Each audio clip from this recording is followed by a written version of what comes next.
نو ګرانو قدرمنو اورېدونکو راځئ چې ځو چې ادم خان او درخانۍ کیسه څنګه ده، دوی څنګه مړه شو. په تېره اونۍ کې چې کوم دی په تېر پروګرام کې موږ تاسو ته د شیرین فرهاد کیسه په 2 ټوکه کې وړاندې کړه او هغه آخري انجام یې تاسو کتلی چې هغوی هم په یو قبر کې ښخ شو. او دلته چې کوم دی د ادم خان او درخانۍ کیسه ده، زموږ د پښتونخوا یو ډېر مشهور او ښکلی داستان دی. نو راځئ چې په جمع ته خوندونه او مزې واخلو. نقل دی د بیرونه چې د ادم خان ډېر خاص اشنا و او ډېر نږدې ملګری و چې په کوزه بازدره کې د یوسفزو یو سردار و چې ډېر دولت یې لرلو او نوم یې طاووس خان و. او د هغه سردار یوه لور وه چې د هغې نامه درخانۍ وه. ولې په ښایست کې بله سیاره په هغه زمانه کې چرته نه وه. ټول عمر په سطر او په پرده کې لویېدله. یو ورځ یې پلار ته عرض وکړو چې بابا زما سبق ویلو ته ډېر زړه کېږي، ډېره مینه مې د سبق سره چې ټولې همزولې مې لوستنه کوي او زه بې علمه پاتې شوم.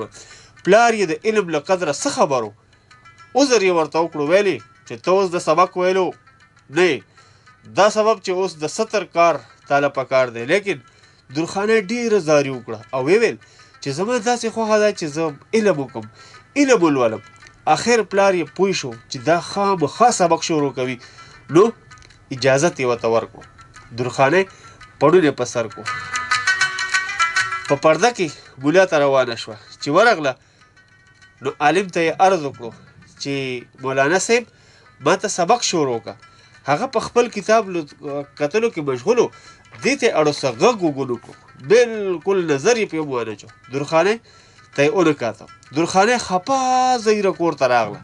پلار ته یې وویل چې بابا زه ملا صاحب له لاړم، ولې هغه راته اړو ونه کاته. پلار چې دا واورېدل په تلوار یې سړی واستو چې ورشه ملا صاحب راوله. ملا یې راوغوښت او ورته ویلې چې څه سبب دی، ته ولې زما لور ته سبق نه وایي؟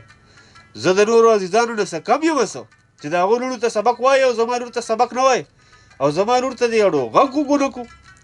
ملا ورته عذر وکړو چې بابا زه په کتاب کتلو کې مشغول وم، درخانۍ ته مې بیخي نظر نه دی کړی، بیخي اړو خیال مې ورته نه و، فکر شوی مې ورته اړو نه دی.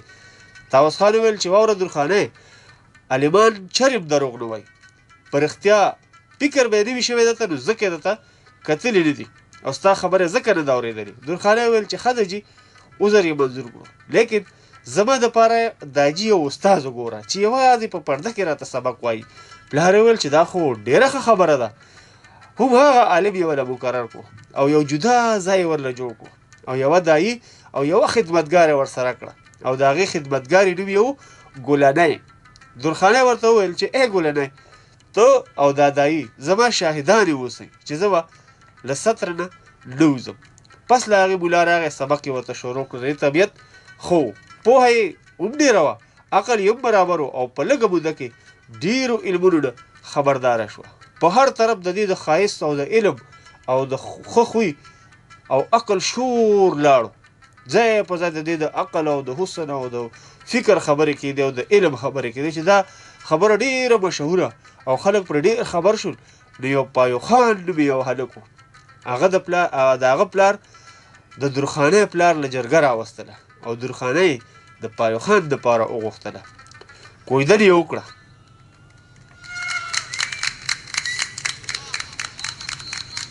نو بیا داسې په سطر شوه چې خپلو خپلوانو، زړو، ځوانانو، جینکو، هلکانو په جمعه، په اختر، په شوقدر د نیکپالۍ هم په نیکپالۍ هم د دې مخ ونه لیدو.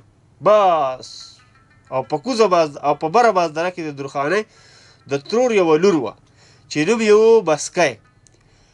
په دغه زمانه کې د وړوکوالي د درخانۍ سره یو واده کړې وه چې له موږ نه هره یوه مخکې ودېږي نو هغه بله به په واده کې حاضرېږي. په دا منځ کې د بسکی واده تیار شو. خپلې مور ته یې وویل چې مورې، که زما واده دې خوښ وي چې په ښه شان سره وشي نو درخانۍ وزیره راوغواړه او که نه وي نو زه به خپل ځان مړ کړم او واده به په تاسو باندې غم کړم، اور سکور به یې کړم در باندې. مور ورته وویل چې هغه به څنګه راشي، د هغې خو داسې پوخ سطر دی چې نمبر هم پرې نه لګي. ما ته خو د هغې راتلو ډېر ګران ښکاري. خو مور یې مجبوره کړه. بسکی وویل چې ته ورشه او ورته ووایه چې د جنکوالۍ په موده کې تا ما او تا په پلانۍ میله کې لوبې کولې نو دا واده موږ سره کړې وه چې د هر یوې چې وړومبی واده هغه بله به ورله خامخا راځي.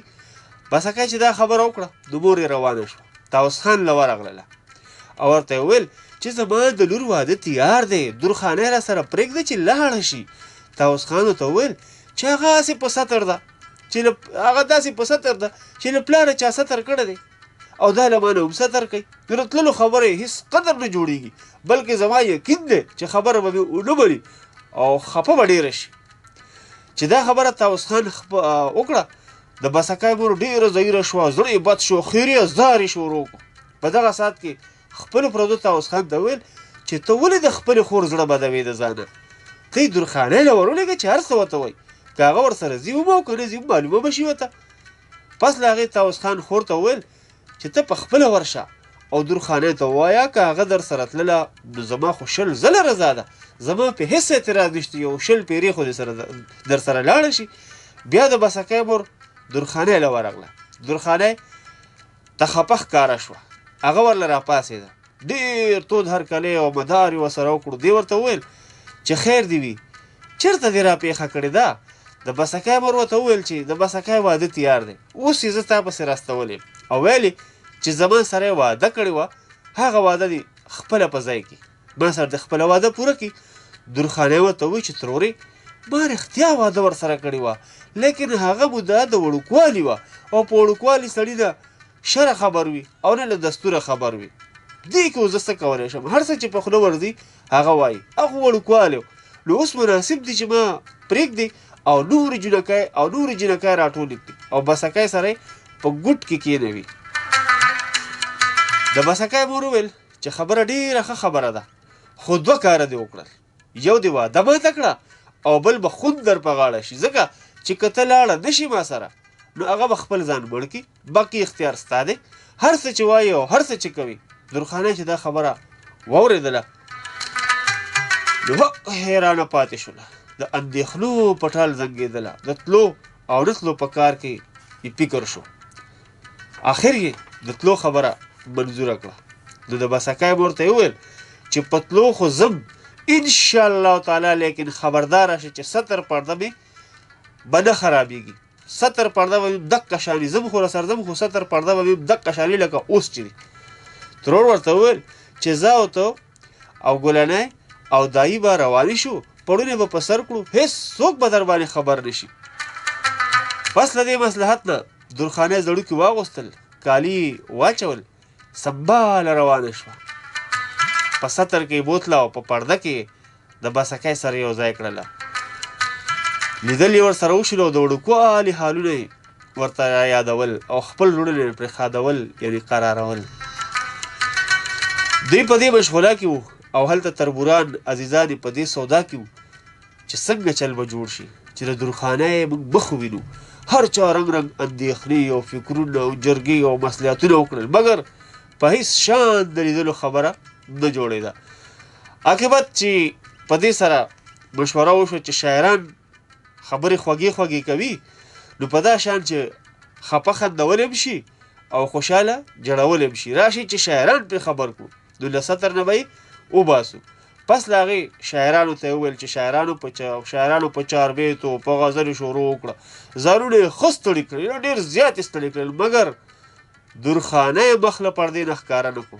پس له هغې ټول په خپله عاجزۍ اقرار شو چې په دې کار ونه شو، نو مصلحت یې وکړو چې زورور په هره زمانه کې بزرګان وي او په دې زمانه کې چې کوم دی پیر صالح د بابوزۍ چې کوم دی هغه ډېر بزرګ یادېږي، راشي چې هغه له ورشو، که هغه دا مقصود حاصل شي او که را سره مددګاري نه کوي نو موږ به یې مریدي پرېږدو، بلکې هغه ورکړي شکرانې او انعامونه او هغه زکاتونه به ترې هم په بیرته واخلو، او که درخانۍ یې څرګنده کړه چې موږ یې دیدن وکړو نو هغه تیر انعامونه څه چې نور به ترې بلا قربان کړو او بیا به ټول خلک په اخلاص خدمت کوو.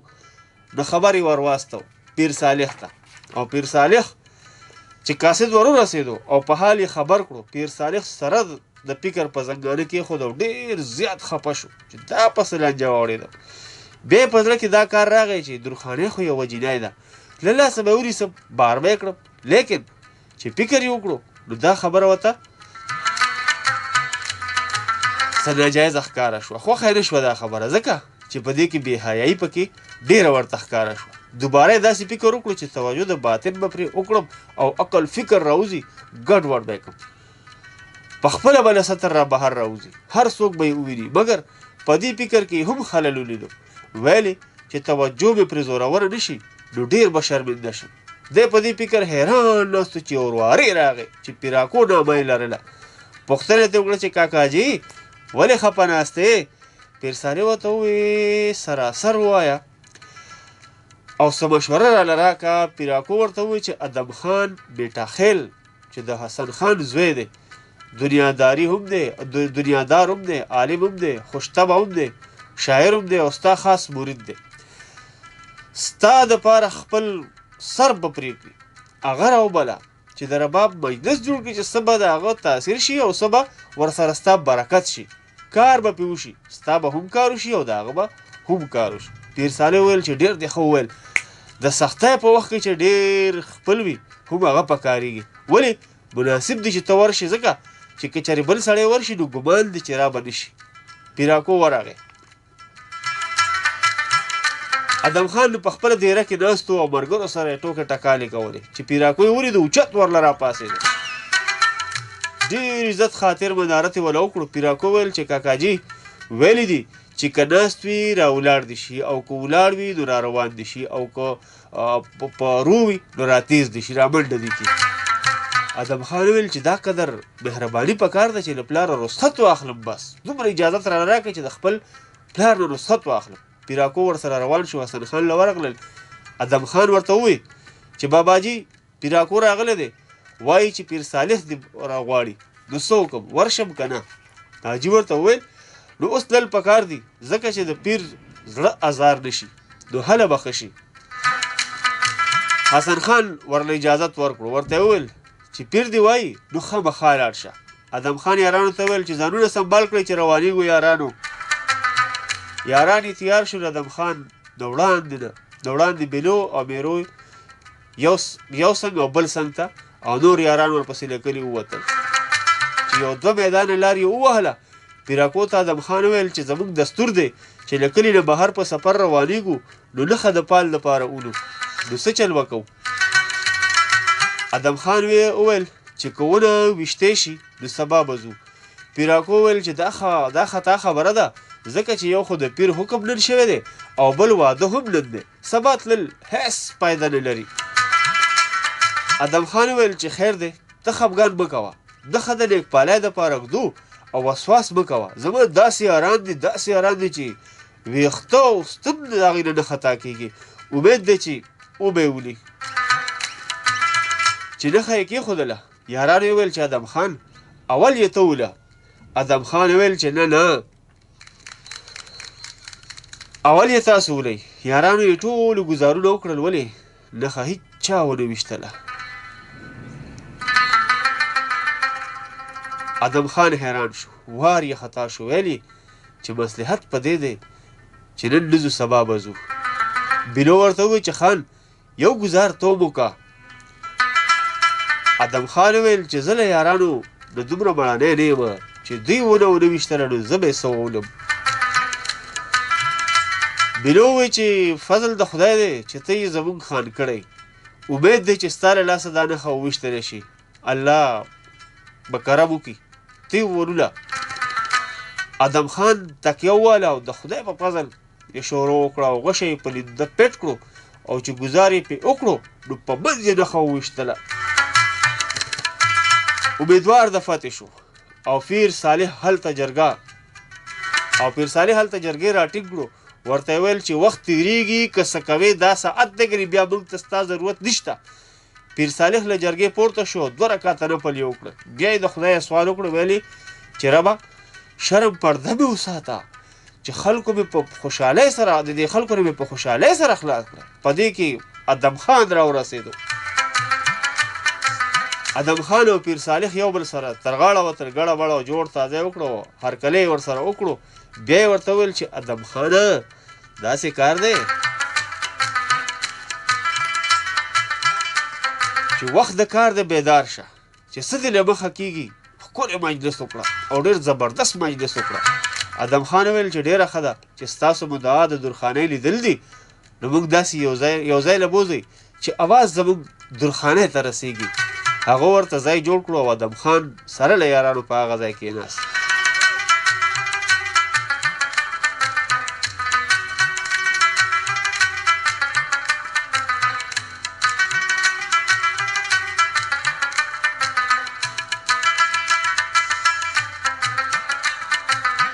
او ادم خان وویل چې ډېره ښه ده چې ستاسو کار پې کېږي نو ما داسې ځای ته بوځئ چې درخانۍ زما اواز واوري او ورو ورو وایي چې کوم دی نو رباب ته یې لاس کو او چې رباب ته یې لاس کو نو بس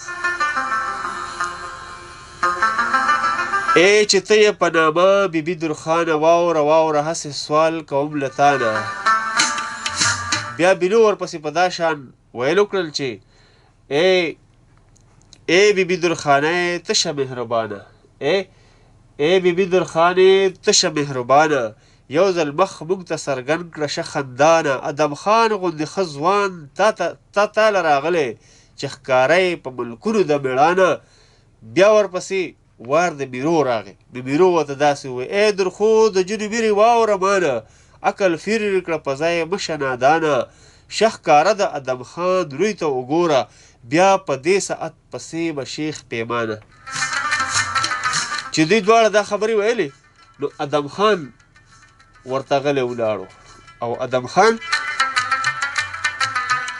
چې دوی دواړه دا خبرې ویلې نو ادم خان یو تربور و چې نوم یې تیترخان و هغه له قهر وره غصه وروله د تربورولۍ په سبب یې دا خبره دا شعرونه وویل ای درخو بیبي دا کل واړه بدان دي ای درخو بیبي دا کل واړه بدان دي یو سړی پکې ښه نشته شیطانان دي که نظر د کرم کړې په تیترخان کړه چې د ده نه لاندې کل واړه ځوانان دي ادم خان په دې خبره ډېر زیات خفه شو او له تیترخان نه یې زړه بد شو ځکه چې بې سببه او بې قصوره د الفاظ وویل نو د ادم خان زړه ترې مات شو جوړې په خفګان یې داسې ووایي چې ای درخو خبر شنوم زما ادم دی ای درخو خبر شنوم زما ادم دی عقل فکر مې په ځای زړه مې محکم دی د ادم سره دښمن مدام شیطان وي د ادم سره دښمن مدام شیطان وي خبردار په دې کیسه باندې علم دی ادم خان د تیترخان ځواب وکړو بیا یې ورته ووایي چې تیترخانه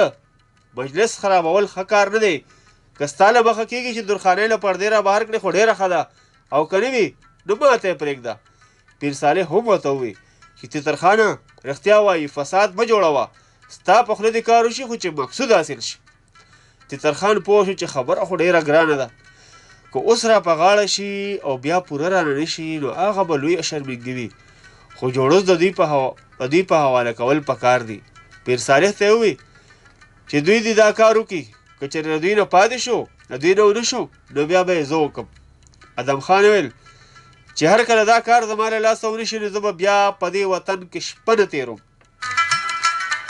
چې دا یې سره وویل نو له ادم خان د بلو ړومبنی شو او داسې وویل خلایق د درخانۍ د ادم خانه خلایق د درخانۍ د ادم خانه برنه حق دا وګیرو تیترخان چې بلو پاس وکتل په وره کې ورته درخانۍ ښکاره شوه د نور یې داسې وویل ادم خانه زیره مې در باندې ادم خانه زیره مې در باندې درخانۍ د تماشې له راغله وړاندې که سوای زر شوایه لږ ساعت که سوای زر شوایه ساعت دا دی چې درخو مخ له پردې نه بهر کاندي او بیا چې کوم دی نو ادم خان چې له بلو نه داسې واورېدو نو ورته یې وویل بلو شاباشه پرین ستا په همت شه بلو شاباشه پرین ستا په همت شه څو ځله ډېر په تا باندې رحمت شه چې د زیرې د درخانۍ به ما وکړو رب دې ښه در سره وکړي سلامت شه پس له هغې ادم خان له بلو نه پوښتنه وکړه چې څه پوهېږي که نه کار به وشي او که به نه شي بلو ووی چې وسواس مه کوه کار به اسان شي د پیر خدمت به تر سره ورسیږي بیا ادم خان ووی چې بلو بیدار شي وخت لږ دی خپل پردي راته ولاړ دی باید چې په مطلب کې مشغول شو نور مخکې درخانۍ ته کړو داسې وویل ای بیبي درخانۍ ورک دې شه قبرونه ستا پروا نشته او موږ درپسې مرونه نه پوهېږو چې به کله نظر وکړې لا تر کومه به په غم کې کړو صبرونه چې دا خبره د درخانۍ په غوږ ولګېده اثر یې ورباندې وکړو دایه ته یې وویل چې دا خبرې څوک کوي هغې وویل چې دا ادم خان دی درخانۍ ویل چې ادم خان څرنګه ځوان دی دایه وویل چې یو زرغون طوطي دی د خو زرغونو بخملو جامې یې اغوستې دي که د دیدن شوق یې لرې دا وخت دی بیا به والوځي ارمان به ورپسې وکړي دې ورته په ښه شان وکاته چې دیدن د دواړو سره وشو ښه په دغه دیدن کې ادم خان یې مخ ولیدو او بلې یې زلفې ولیدې او میرو چې کوم دی نو هغې لیچې ولیدې نو ادم خان وویل چې واورئ یارانو که چېرې دا کار زموږ نه ونه شو او درخانۍ په سطر کې پاتې شوه او زه له ملکه ورکېږم نو تاسو به هم راسره ورک شئ او که نه هغوی وویل چې ته زموږ طوطي یې ادم خانه او موږ دې سانګونه یو هر خوا چې ته ځې موږ به در سره یو پس له دې نه ادم خان نه پوهېږم چې سپوږمۍ ده او که لمر دی نه پوهېږم چې سپوږمۍ ده او که لمر دی او که مخ د درخانۍ کې ډېر اثر دی ادم خان لکه زره ورته تاویږي له خپل ځانه له جهانه نه خبر دی او ورپسې چې کوم دی نو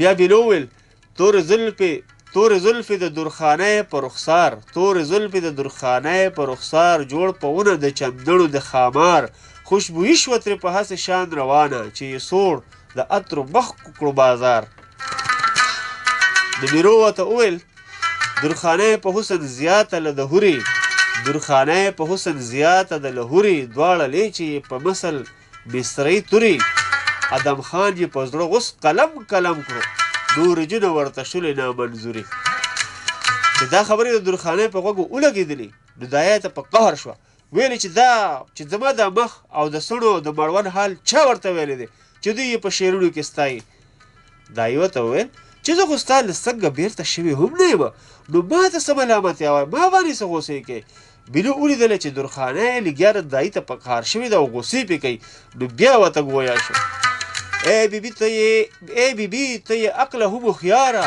دې دایي ته په غوسه یې څه دپاره اوس زموږ سره حال کله پټېږي دا متل چې د زړه وي زړه ته لاره ای بیبي ته یې عقله هم هوښیاره دې دایي ته په غوسه یې څه دپاره اوس زموږ سره د حال کله پټېږي دا متل دی چې د زړه وي زړه ته لاره پس له هغې ښه وزن په رباب کې ساس کړو د مجلس خلک یې واړه هوشه چې کوم په هوش یو هغه بې هوشه کړل هر سړي د ځان له حاله نه خبر شو درخانۍ بې اختیاره پوړونی له سر وغورځو او که هر څو دایي منه کوله لیکن سرتور ادم خان ته مخامخ ودرېدله دایي له هغه ځایه ادم خان ته اواز وکړو ویلې چې واوره غوږ کړه ادم خانه ما ته ګوره واوره غوږ کړه ادم خانه ما ته ګوره رنګینه رباب دې مه وهه په زوره که د نور په داسې شان رباب روان کړي درخانۍ به در روانه شي سرتوره او دې کې ادم خان په رباب باندې او ناګهانه شور شو غوغا شوه د درخانۍ د ټیک رڼا شوه خلکو وویل چې معلومیږي چې درخانۍ به راوځي مګر د پیر صالح خبرول په کار دی او که نه وي خلک ډېر جمع دی هسې نه چې څوک فساد وکړي نو یو سړی ورغلی هغه یې خبر کړو چې راغی نو داسې وویل ای چې مخ دې ښایسته د بې حسابه ادم خان در له کیف درکړله رباپه دواړه لاسه په تندي کېږده را بهر شه چې علم دې له لیدلو شي بېتابه ادم خان چې د پیر صالح شعرونه واورېدو نو د رباب غوږ یې تاو کړو او په ښه شان سره یې ووهو بجاوې کړو درخانۍ د مینې په شرابو مسته سرتوره ودرېده او خلک په شان د پتنګانو د دی د مخ په ډیوه جمع شو بینو فکر وکړو چې خلک ګڼ دی هسې نه چې څه لاندې باندې وشي او په مرګ پکې وشي یا جوبله پکې وشي جوړ توری را اوښکله او په میدان کې ودرېدو خلک یو خوا بل خوا ټیل وو او درخانۍ ته یې وویل چې بېغمه ولاړه اوسه چې ادم خان دې تماشه وکړي او ادم خان ورته په رباب کې دا بیان شروع کړو چې سینه د ادم خان په اور کباب شو درخانه بی بی بی ستره بے حساب شو چې سینه د ادم خان په اور کباب شو درخانه بی بی بی ستره بے حساب شو د شب قدر په سر پټول خلکو د شب قدر په سر پټول خلکو و سالم ته مخامخ لکه آفتاب شو نن ناموس عقل تمیز ورڅخه لاړل مسله یې درسته هیره د کتاب شو چې ادم د رباب غوږ یې ورته تاو کړو و چې شونډې په نغمه لکه رباب شوه ځینې خلکو یې مخ ولیده او ځینو ونه لیدو نو ادم خان ورته داسې وویل شاباش شاباش بیبي ستا په ښه کردار چې ښکاره دې کړلو خلکو ته دیدار په څلور طرفه اوچور له درخانه چې ظاهر دې شي هر چا ته ګل رخسار بیا درخانه مخ په څلور طرفه وګرځو هر چا ولیدله پس له هغې ځایه بېخوده ولوېدله نو دای ورغله او ترور ته یې وویل چې دې میدان له درخانې راوستل ښه نه و که نه مګر تا راوسته دغه د آفت جوړ شو ترور یې په تلوار راغله نارې ورته ووهلې وی چې ای بیبي درخانۍ ای درخانۍ کڼه شوې که پیري ووهلې اورې که نه اورې درخانۍ په تاسې چلو شو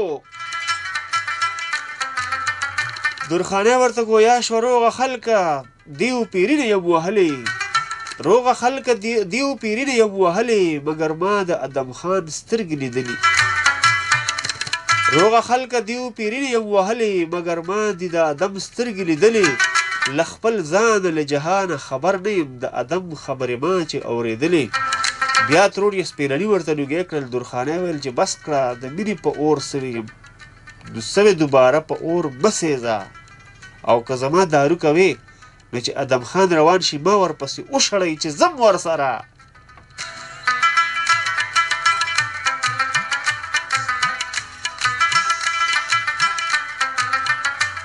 بیا د هغې نه پس چې کوم دی چې ادم خان روان شو له کلي نه بهر چینې وې هغه چینو ته ورسېد هلته څه قدر ایثار شو په دا منځ کې یو سړی راغی او د ادم خان پلار ته یې وویل چې که پایو له ننني حاله خبر شو که نه نو باید چې ادم خان ژوندی وخوري ورشه د چینو په غاړه ناست دی یک یوازې څه نقصان به ورته ورسوي او پایو خان به سره د لښکره راشي او مړ به یې کېدله حسن خان لاړ شو او ادم خان ته یې وویل چې ولې پاتې شوی کور ته راځه که نه بچی ادم خان څه عذر وکړو حسن خان له لاسه ونیو او پایسو کور ته روان شول چې یو څو قدمه مخکې لاړل نو ادم خان ویل چې بابا تاسو ځئ او زما د د کمانډګرو کره په فلاني کلي کې پاتې شوې ده زه ورځم چې خبرې واخلم نو بیا درځم پلار ورته وویل چې نن مه پاتې کېږه بلکې له خلکو مه بیالېږه هسې نه چې څه نقصان در پېښ شي ادم خان ویل چې داجي بې اجله مرګ نشته هر څه چې وي په نصیب در رسېږي به بابا پلار یې پوه شو چې له غمه لیونی دی له ودانې نه په ورانه خوښ دی بیرو او بلو او شمشل ورسره د کمانګرو کلي ته روان شول او درخانۍ چې کور ته را روانه شوه له کلي ووتله ترور ورسره وه په هغه چینه یې اودس وکړو مونځ یې وکړو چې ادم خان پرې دمه کړې وه بیا یې ترور ته نه واپس شوه او درخانۍ د هغه ځای نه رخصت کړه دا وړاندې تله او ادم خان ورپسې روان و خو دا ترې نه وه خبر چې وروسته یې وکاته ادم خان را روان دی ورپسې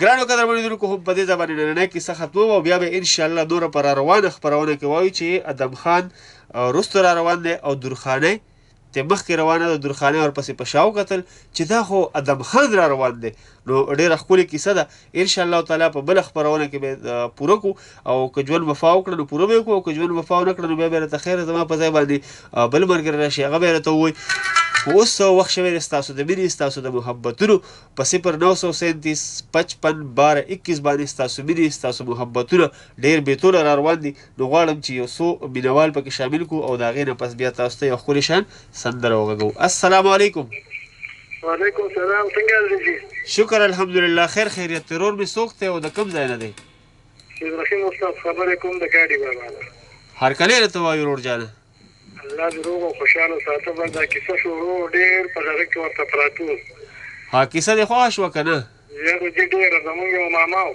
جی مرچکې ماما نوم یې هغه سر 70 سالو موږ ته به دا کیسې میسې کولې ها دا تاسو چې راته دا کیسه کوله په ایمان غلي خاموش ورته پراته وو ډېر خوند یې وکړو او هغه راته رایاد شو هغه بابا که بابا راته رایاد شو بالکل مې ویل که مرچکې ماما دا به ورته زه ویم چې نمبر راشي د خیره سره ښه نو خو دغه راته رایاد شو مرچکې ماما راته رایاد شو بالکل ډېر خوند یې وکړو ها کیسه دې خوښه شوه ښه بالکل صحیح ده ډېره مننه خپلو مینهوالو ته څه پیغام ورکول غواړي بس زما د ټولو په سلام دی چې څوک دا اوري نو په دې ټولو مې سلام دی ډېره مننه جی وعلیکم السلام ډېره مننه دا زموږ سره ملګری و دا ډېره ښکلې خبرې وکړې درنې خبرې وکړې د پښتو نه ډکې یو بل ملګری ګورم چې څوک دی السلام علیکم السلام علیکم وعلیکم السلام څوک خبرې کوي وروره دانیال سنتون د جرمه ها هرکلی راته وایو تاسو څه ورکړی وایي کیسه دې واورېده که نه کیسه مې واورېده ډېر ښه نه وکړه د چا کیسه وه چې دې واورېده درخانۍ کیسه مې واورېده ډېر ښه نه وکړه درته راته وویل څه پکې ډېر خوند وکړه د درخانۍ کردار پکې ډېر خوند کوي که نه د هغه د ادم خان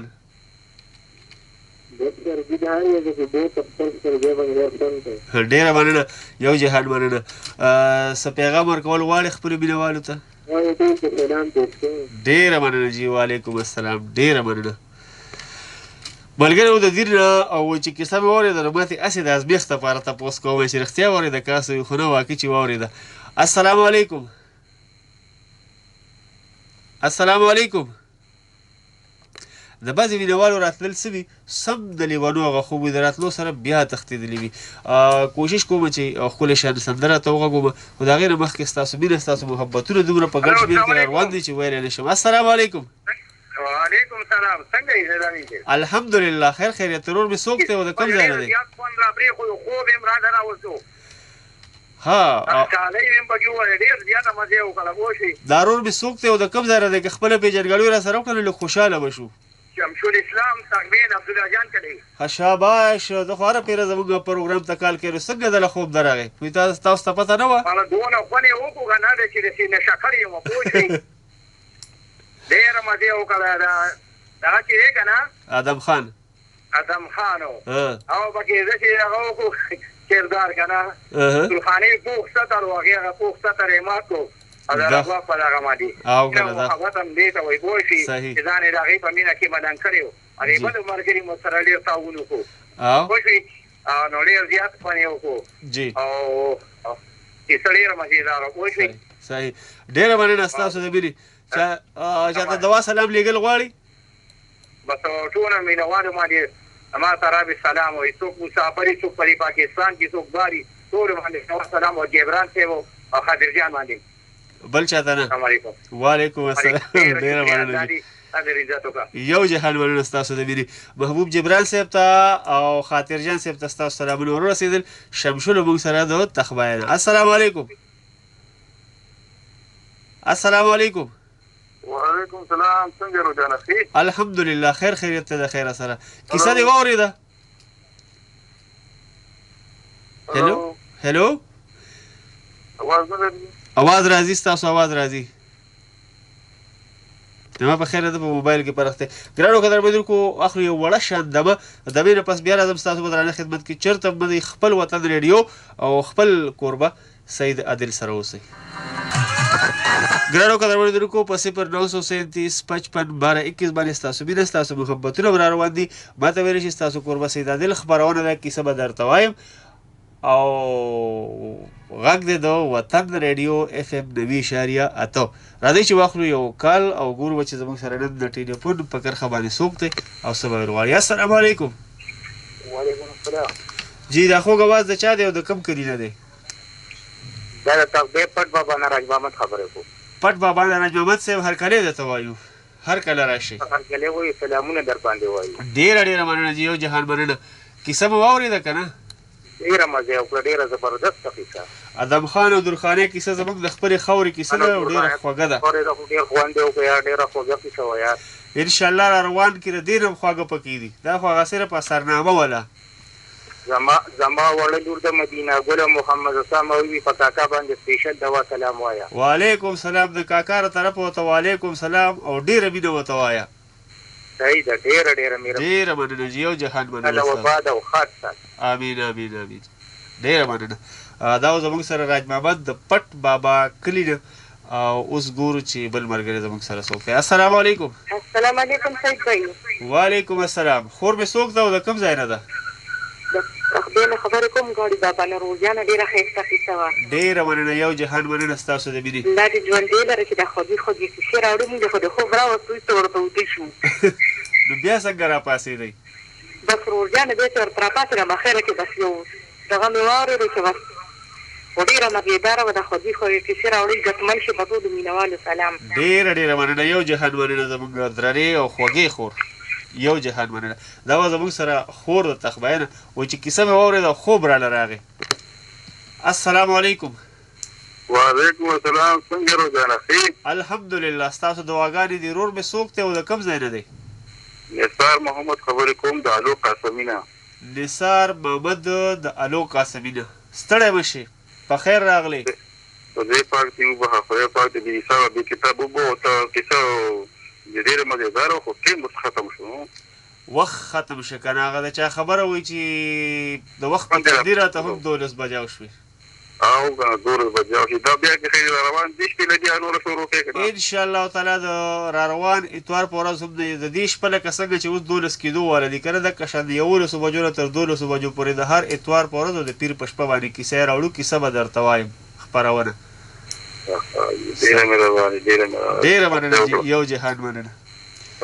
وعلیکم السلام. نثار محمد موږ سره د الو قاسمینه څومره لرې نه یاد کړي او ډېرې خوږې خبرې وکړې. السلام علیکم.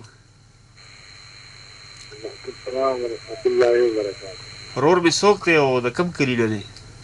روان غوډه متدار ده او کسی د سره د اواز کټینګ راځي د ډېر وخت نه د مادار سره تاسو ریډیو کې د کټینګ درځات راځي. اواز کټ کېږي؟ حالا په اواز باندې کوي. ښه اوس په پوهېږي که نه؟ او زه په دې کټینګ زیاتې بعضې ټیم کې ډېر سخت ډېر زیات راځي. صحیح. دا به زموږ سره چې کوم انجینر دی د تکنیکي چارو چې کوم انجینر دی هغه ته مې وویل. ښه ډېره مننه یو جهان مننه ستاسو د مینې.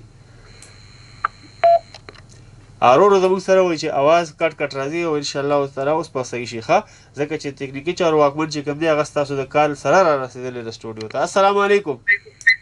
وعلیکم السلام. وروریه د خپل ریډیو نه لږ ودې ورخواشه. ریډیو نه خو زه خوښ یم. څنګه یې جوړې؟ الحمدلله خیر خیرت دی. که خپله پېژندګلوم را سره وکړل لږ خوشحاله به شو. زه سنګل نامه یم د پولیس کې انسپکټر یم. راغلی یم نن په ډیوټۍ باندې خو دا کیسه یې ډېره مزېداره وه. ستړی وم. ډېره مننه یو جهان مننه. استاد یې کیسې چې کوم دی نو د خوب نه بس لږ وتښتم. ښه نن د کیسې خو خوب راولي. او دا ما ته ډېره نږدې ده دلته بازدره کوزه بازدره بله بازدره پکې د دې دپاره رښتې یم تللی وم. ښه نو سبا یې خوړلی و که نه؟ نه سبا یې نه و خوړلی. پاره ته وه. ښه خو دا راته ووایه جی چې تا پکې د اجمل سر خټک صاحب دا خبره وکړه نو دوی کوم ځای خښتې مصري بانډه کې دوی مصري بانډه کې خښتي که نه؟ مصري بانډه کې کوم ځای کې یا چې مزار دی ورشو نو راروانه خپرونه ما دا کیسه په خپله هم ټوله نه ده کتلې. بس تاسو ته یې وایم او خپله یې ګورم. که نه انشاءالله تعالی چې راروان دغه کې به راته پته ولګي نو زه به ولم لړ شم. سلام به یې وکړو. او دا هم اورېدلې چې دواړه په یو قبر کې وایي خښتي. دواړه په یو قبر کې خښتي. او دواړه په یو قبر کې وایي خښتي. دا ډېره مهرباني قدردان شي. انشاءالله تعالی ډېره مننه چې یو جهان مننه. السلام علیکم. وعلیکم السلام. حسن ګل صاحب زموږ سره وایي ایس آی یم پولیس محکمه کې او چې کیسه مې واورېده ډېره مې خوښه شوه. خو دا مصري بانډه کې دې څنګه خوښ شو نو دې دپاره به انشاءالله را روان اتوار باندې به د دې دا کیسه به ختمېږي نه کې موږ ته پته ولګي چې دوی څنګه مصري بانډه کې یو ځای خوښ شو. السلام علیکم. وعلیکم السلام. سید عادل صاحب څنګه حال دی؟ الحمدلله ستاسو دعاګانې دي. خوږ ورور مې څوک دی؟ نصیرالدین خبرې کومه د برې بازدارې نه. د برې بازدارې نه. نن خو ستاسو د کلي کیسه ده. او که نه ده زه خو د کلي د درخانۍ د کلي نه خبرې کومه. ښه ده درخانۍ بره بازداره کې او ادم خان کوزه باز پر اسواد کې بازار نوم یادېږي او ادم خان او درخانۍ پکې اوسېږي. دا دې څه ووایې ادم خان او درخانۍ پکې اوسېږي او بل شعر داسې دی چې روغ عالم په دې خبره څه پوهېږي چې عاشق شي د هغې زړګې دردېږي.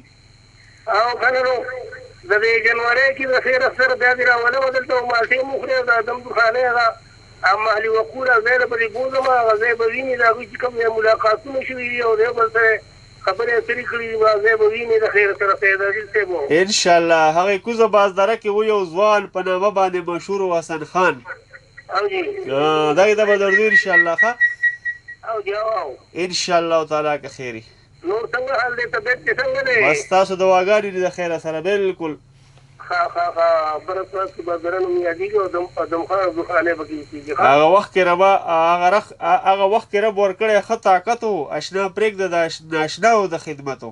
دا ریډو دلته کې بندېږي جی جی او یو دوه درې خبرې پسې وکړو چې خلک یې واوري انشاءالله کوم ورپسې ښه صحیح ده صحیح ده ډېره مننه.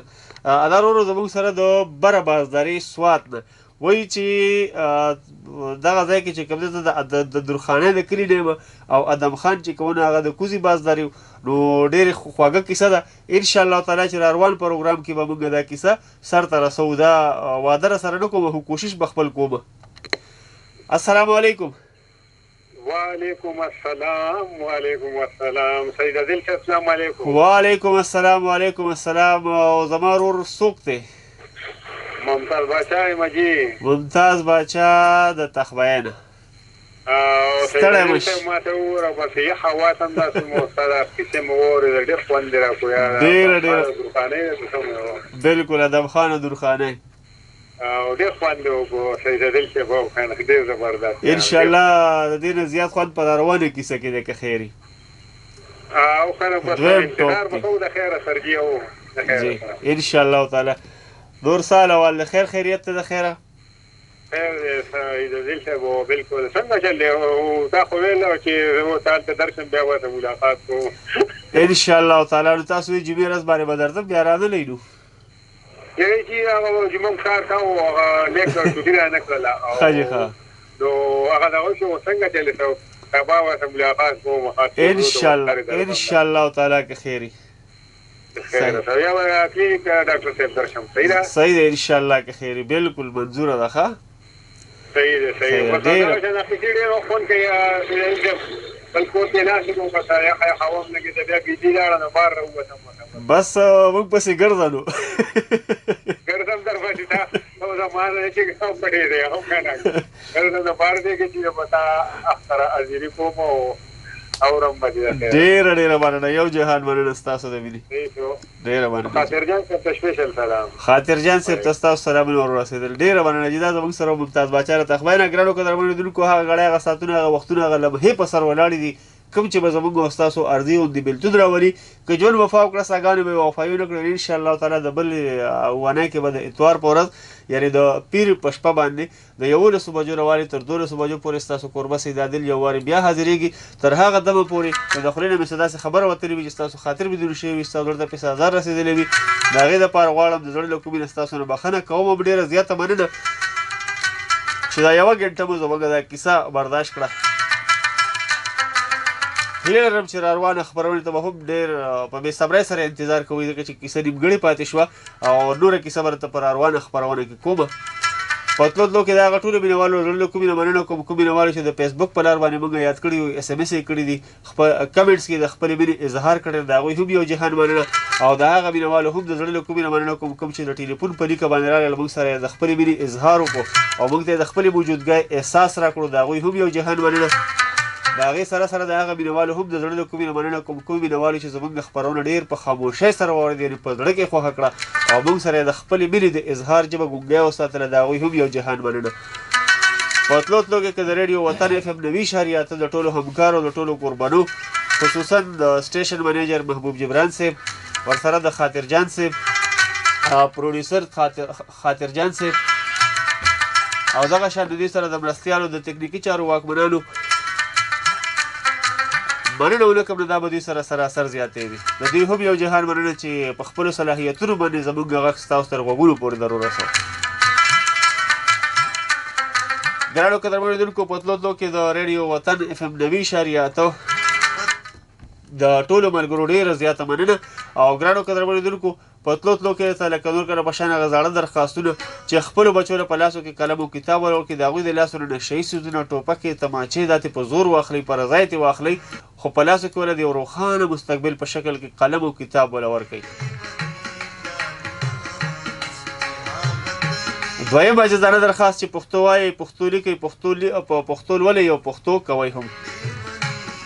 الله دې بیا راوله یاره الله دې بیا راوله یاره ماشوم زړګی مې در پسې جړا کوي او چې رخصت اخلې منګل راکه چې رخصت اخلې منګل راکه چې پناه کېږي مخ راواړوه مینه او داته چې زه اخر به لاړ شي داته چې زه اخر به لاړ شي ما ته ګړی په ګړی مه وایه چې زما ګرانو قدرمنو اوریدونکو په دې باندې خپل کور وسئ دا دې له ورکړي اجازت چېرته هم چې ښه ادبات او شاله بریالي اوسئ کور مو ودان شپه مو په خیر خواږه خوبونه مو نصیب شه د الله په امان.